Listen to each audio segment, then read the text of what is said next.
Alright, I'm hopping right into this video and getting straight to the point. I'm assuming you clicked on this because you play Valorant or first-person shooters in general, and you've watched some of the top pros or streamers tell you that the best warm-up is to hop into a deathmatch. Here's the thing. I'm not saying this doesn't help. What I am saying, however, is that they aren't telling you the complete story, and deathmatching should not be the first thing you do to warm up, and I'll prove it to you.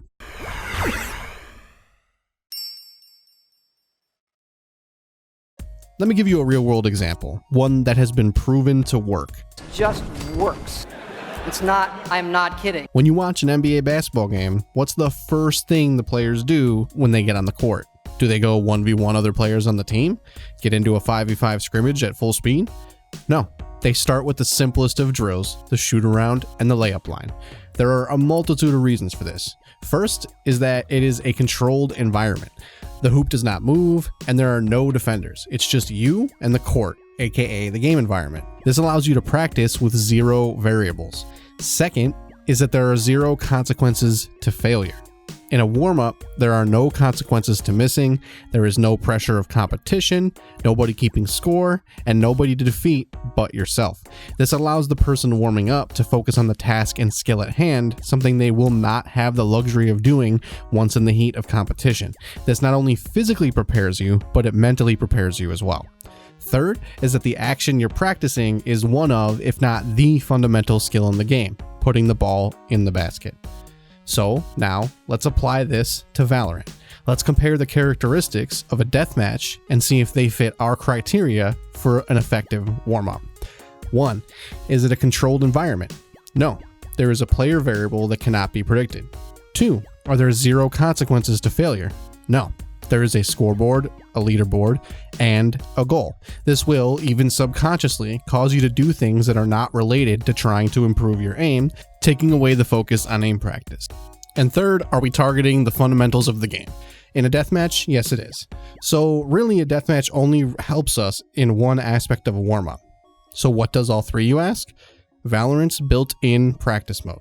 The equivalent of a layup or a shoot-around in Valorant is found in this practice mode. There are 3 tools that target different modes of aim practice. I recommend you spend about 5 minutes max on each one of these steps, which will take you about 15 minutes.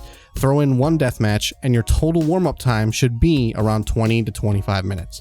I like to make a playlist that specifically only has 30 minutes of music to listen to during my warm-up, so if I go over that, I stop. It's a good way to make warm-up more fun and keep track of time at the same time. So, your first step should be the practice button. Make sure that you have the bots set not to strafe. This way, the bots are not moving, they are not posing any threat, and are only there for you to get into a rhythm of pointing your mouse at a target and then clicking, aka the fundamentals of shooting. Do this until it feels comfortable and then move on to step 2. Step 2 is to use the modifiers easy, medium, and hard. This will be a quick warm-up for your flick aim. Set this to medium or hard based on your skill level and do this test for about 5 minutes. This test is designed to train your reaction time and flick aim. The bots will spawn in a small cone in front of you and disappear quickly. You have 30 chances per round. The last step is to use the kill 50 modifier. This will be good for warming up your weapon of choice. I sometimes use this to warm up with both the Phantom and the Vandal. Once you've done this for about 5 minutes, you should be all set. Just do 1 round of deathmatch and you'll be ready. If you consistently warm up before playing this way, your muscle memory and even your personal confidence will be much better. You'll feel more prepared when you enter a match to point and click because you just spent your warm up making sure of it. Now, one thing I want to point out is that this will raise your skill floor more than it will raise your skill ceiling. What this means is that if you warm up this way, you'll notice yourself not missing the easy shots as often. It won't turn you into Shroud, but it will keep you from looking like Tim the Tatman.